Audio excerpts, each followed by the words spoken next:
May isang babaeng kilala, may tapang sa pananalita, prinsipyo'y di mawawala. Mula sa Davao na siyang kanyang sinilangan, dinala ang serbisyo sa buong kapuluan. Di takot humarap sa anumang laban, may pusong malambot pero matigas ang paninindigan. Tinatawag na Inday, simple lang ang mumuhay, ngunit pagdating sa gawa walang makakapantay.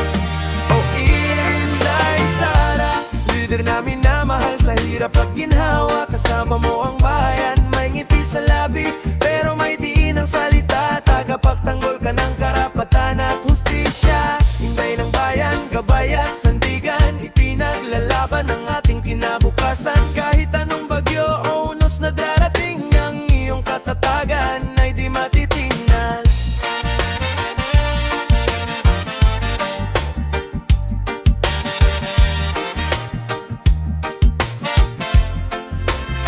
Mula pagka-mayor hanggang sa pinakamataas, ang iyong dedikasyon ay tunay at wagas. Alam mo ang hirap, alam mo ang buhay, kaya ang serbisyo ay laging abot kamay. Hindi lang sa salita, kundi sa gawa, ang pangarap mo'y ginhawa. Para sa masa, may sariling estilo, may sariling diskarte. Isang leader na tunay, may malasakit sa lahat.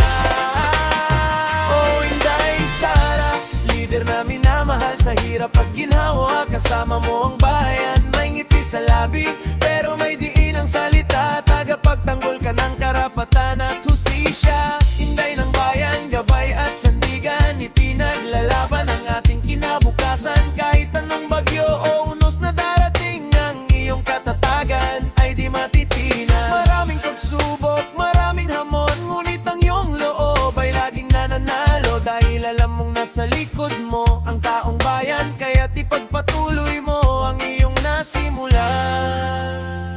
Inday Sara, puso at diwa, para sa Pilipino, para sa bayan.